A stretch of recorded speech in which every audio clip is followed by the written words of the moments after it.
Giovanni Lobo do Asfalto, aqui vou me entrevistar um rapaz que conhece aqui a história do Icó. Fala teu nome. Bom, boa tarde, né? Já praticamente boa noite, né? Meu nome é Ezique, né? Sou morador dessa rua, a Rua Desembargador Josué Bastos.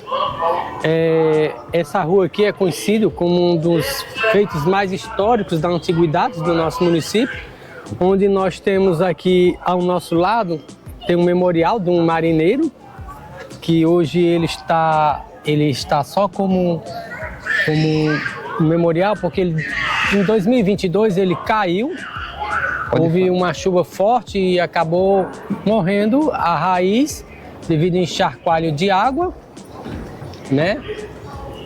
E com isso, o pé de tamarino, ele na realidade ele é um pé bem simbólico, porque ele mostra toda uma história do município de Icó, junto com a dona de Sobrado, que é a Dona Glória, né?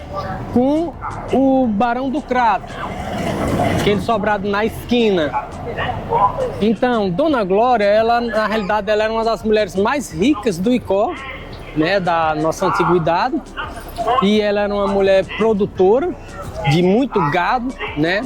E com a criação do seu gado, essas duas árvores, que são os grandes feitos históricos da nossa história do Icó, que essa que caiu, e nós temos essa outra que ainda continua viva, né?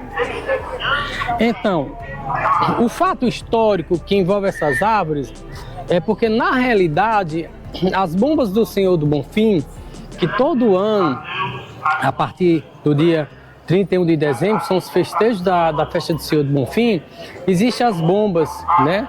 Que são aquelas bombas em comemoração à descida do Senhor do Bonfim, onde vários devotos, romeiros do Senhor do Bonfim, de várias cidades e de vários estados também do país, que traz seus filhos, né? E traz seus filhos que estão em São Paulo, Rio Grande do Sul, Mato Grosso e Goiânia, todos para esse encontro na festa da descida do Senhor do Bonfim. Então, na realidade, vamos começar na história do Sobrado.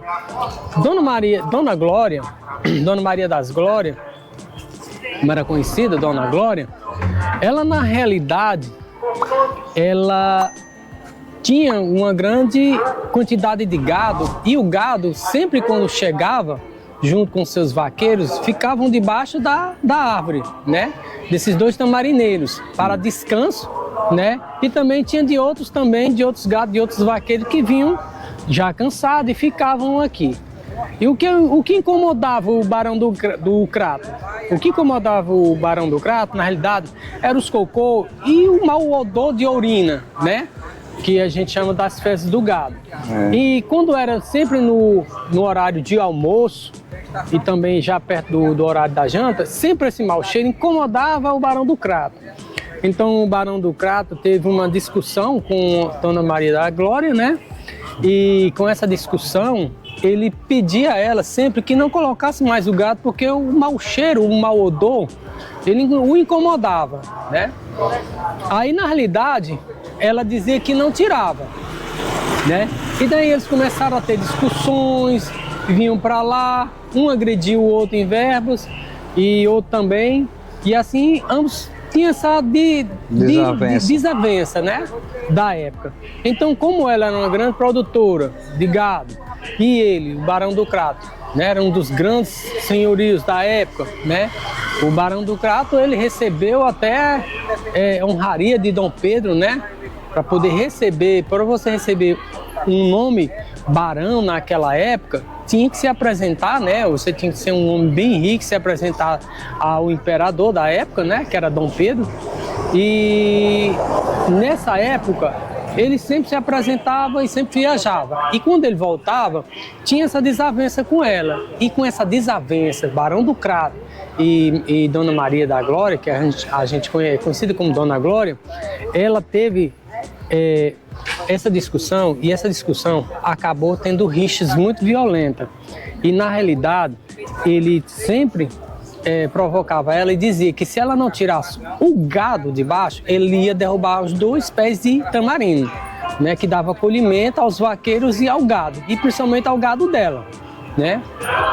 Aí com isso, para lá e para cá, ele ameaçava, o Barão do Crato ameaçava a Dona Glória e Dona Glória ameaçava o Barão do Crato. E no final das contas, quando ele começou a ameaçar, praticamente uma ameaça mais agressiva, aí ela decidiu comprar pólvora. E nesse cantinho aqui do sobrado, onde não tem essa porta, né, de madeira, tem essa entrada, aqui ficava o depósito das pólvoras. Então esse depósito da pólvora ela começou a comprar. Por quê? Porque ela viu que as ameaças do Barão do Crato não estavam mais, como se diz, vamos dizer assim, não estava mais de brincadeira, então ela decidiu se proteger, comprou a pólvora. E quando ele começou a ameaçar novamente ela, aí ela disse que se ele cortasse as árvores, ela ia destruir o sobrado dele com pólvora, né? Ia dinamitar ele todinho. E com isso para lá e para cá, houve essa desavença. Até o padre entrou no meio para poder acalmar o ânimo de ambos. E no final das contas, hoje as festas do Senhor do Bonfim, as bombas hoje de final de ano, foram graças a Dona Glória, que devido a essa desavença que foi encerrada entre o Barão do Crato e Dona Glória, ela doou as pólvoras, certo? Onde foi feito as bombas do Senhor do Bonfim, que todo final de ano tem, com a descida do Senhor do Bonfim, que chega a ser mais de 500 metros, quase 1 quilômetro de pólvora, né? De explosão de pólvora, em comemoração à descida dele, né? Do Senhor do Bonfim. E com isso, hoje, o fato histórico dessas duas árvores ser tão importante para o município, né? Por causa dessa desavença deles dois. E as festas do Senhor do Bonfim, por causa das bombas do Senhor do Bonfim, porque a Dona Glória doou todo o seu acervo de pólvora, não é isso? Então, esse é um fato histórico, é real, né? São escritos em livros, né? E conta uma história muito bonita, não somente do Barão do Crato. Nós temos também o Teatro Municipal, que foi o primeiro teatro, né? Ele foi o primeiro teatro construído dentro do estado do Ceará. Do Ceará, né? Dentro do Ceará. E ele é tão incrível a história do teatro também, porque o teatro do município, esse teatro municipal, ele nunca foi inaugurado. Até hoje, né? Quer dizer, é um fato histórico também que aconteceu, né? Não são lendas, mas são fatos reais e históricos. Fatos reais. Entendeu? E por aqui, gente, né? Essa mansão aí, que era Sobrado. Esse sobrado aí, que era da Dona Glória. Dona Glória. É bonito esse sobrado. Lindo é por dentro. Todo histórico, na madeira. Todo detalhado em madeira por dentro. Parede, tudo, portas, tudo. Então, gente, a gente se encerra por aqui, né? E agradeço a vocês também, ao Giovanni, né? Porque vai participar do canal dele. Viu? Eu agradeço a você, Ezequiel, por ter dado essa explicação aí. E é isso aí, meu amigo. Abraço e vou encerrar o vídeo por aqui.